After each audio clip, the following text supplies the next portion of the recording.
Hey everyone, it's Ainka from She's4Sports, and yes, I'm at TIFF. It's exciting. You know, this is one of the most well-attended film festivals around the world, and I actually got to see a couple films and catch up with a director named Naziha Arebi. She is the director of Freedom Field. It's a film here at TIFF this year, and it looks at life in Libya, specifically for women who are trying to play soccer at a professional level, the barriers that they face in Libya, trying to even engage in soccer and play and get funding and resources to really just contribute to the sport that they really love. I watched a film. It was very powerful, and here's what Naziha had to say.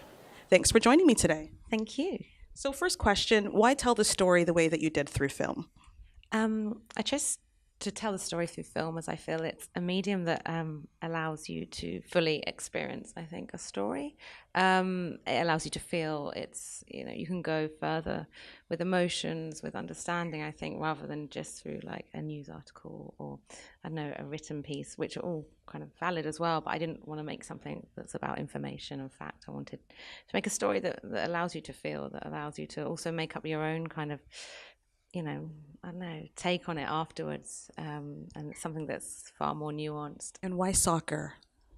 Why soccer? I suppose that's just kind of what I found myself in with these girls. I found myself in this space with these brilliant, fun, down to earth, but really diverse women who were focused on something. But it could have been anything. But I think it's not necessarily that it's soccer. I think it's that it's a team sport. It's something that's in a team and you are fighting for each other and you're supporting each other. So, I mean, it could have been any sport, but I think it's also because Libyans are football mad that the fact that they are so crazy for football with the men, and then you have these women who are equally so passionate about it but can't do it, was something that could be really kind of show the other issues that are going on in society off of the pitch. Freedom obviously was a part of the title and a narrative that was just, you saw it throughout the film.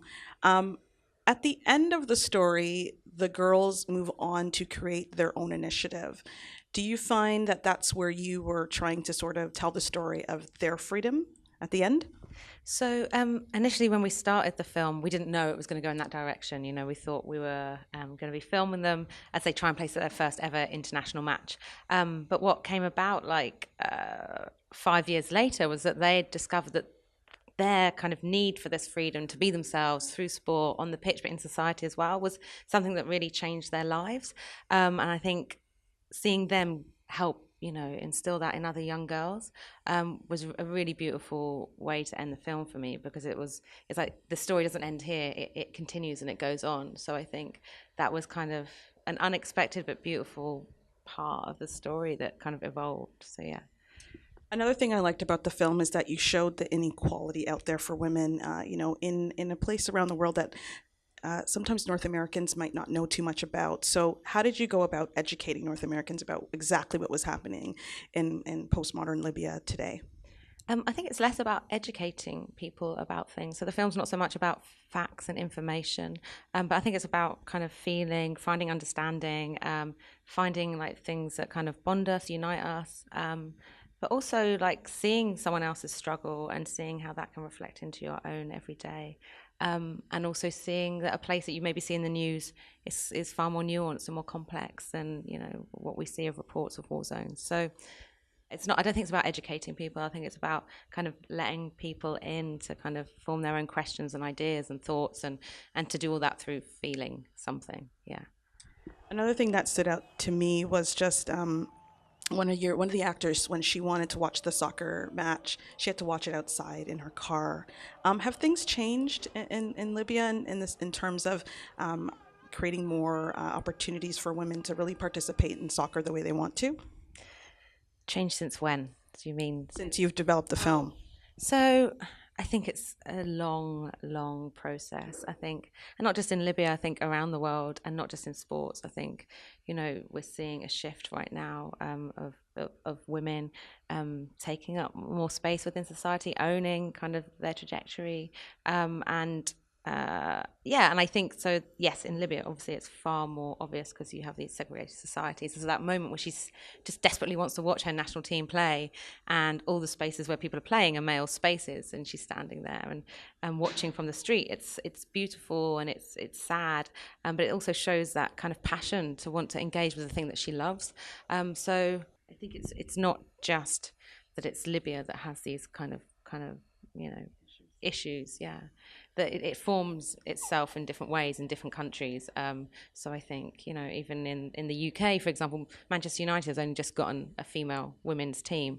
Like in 2018, up until now, Manchester United did not have a women's team. I mean, that's on a different level, but it's still, there's so much, there's so much inequality within sports, within society, and not just in a place like Libya, but everywhere. So I think, but it's just obviously far more visible somewhere like Libya. My last question for you is, there's a spirit in the film of just resourcefulness. The women took matters into their own hand because they saw an inequality. They saw the barriers and the challenges, and they said, we're going to, not wait for the federation. We're going to do our own thing. So where do you think that spirit and strength comes from? I think just a love for what you do, and a not accepting people saying no, being like, actually, I can. I don't have to wait for someone else's permission. I can do this. I can take initiative.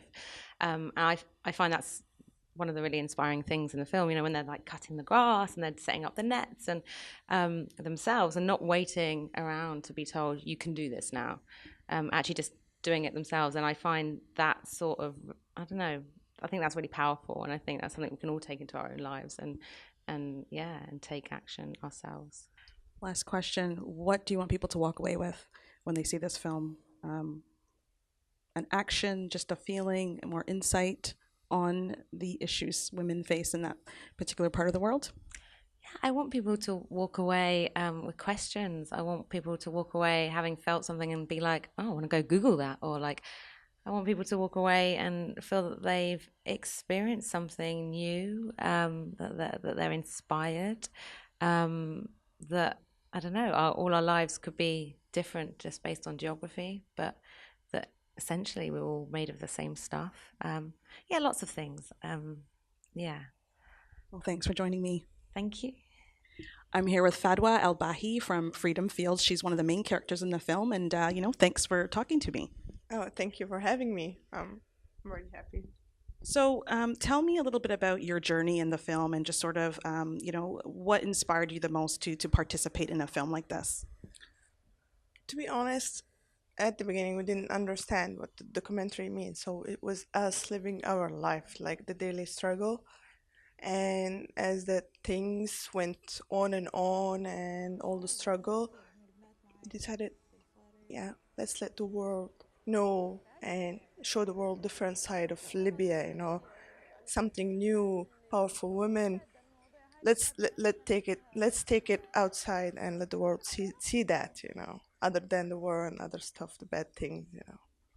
One thing that came through for me watching the film was your passion. So where do you get your passion for playing sports, and what has soccer done for you in your own life?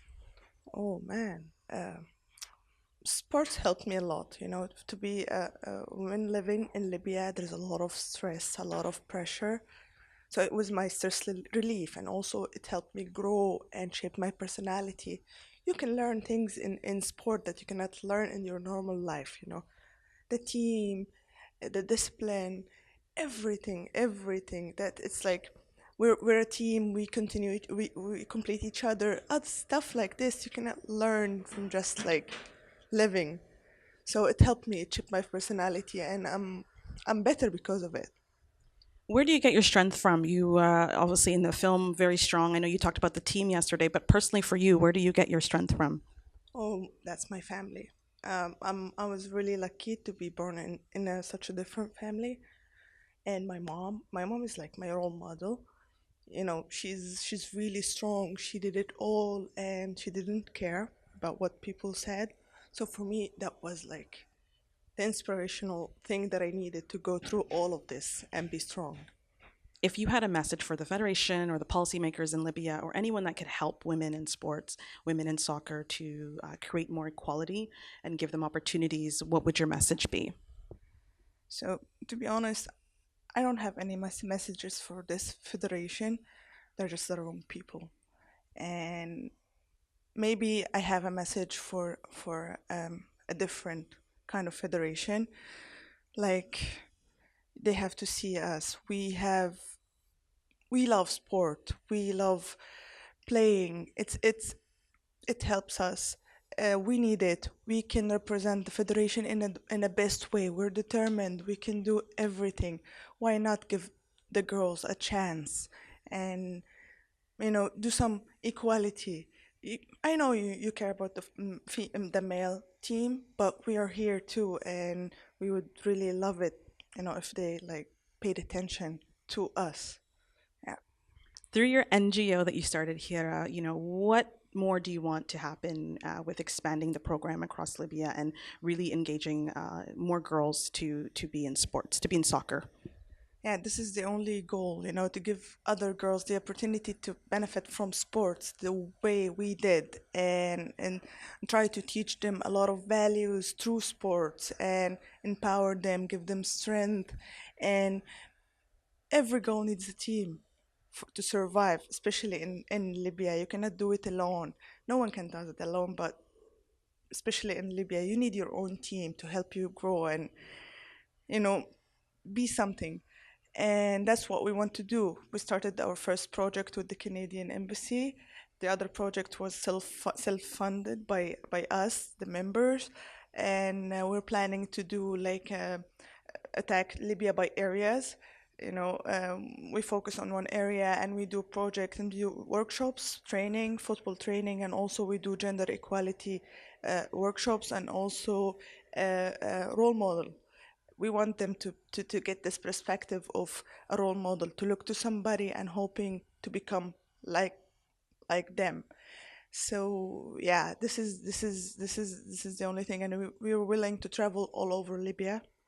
We're like, we played football. We're not scared anymore.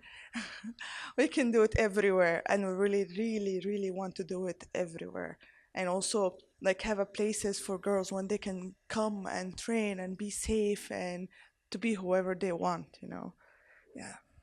What do you want people, obviously it was the world premiere here in Toronto and Canada. What do you want audiences to walk away with when they leave the theater after seeing this film? The important thing for us was for the world to see different side of Libya. If you can only see it in the news, Libya is really horrible and sad. But throughout this film, thanks to Naziha, it shows different side. Like we are in a bad situation, but we are fighting. We are strong. We're trying to be better. So yeah, that's what we wanted people to see. Thank you for joining me today. Thank you so much for having me. Thank you.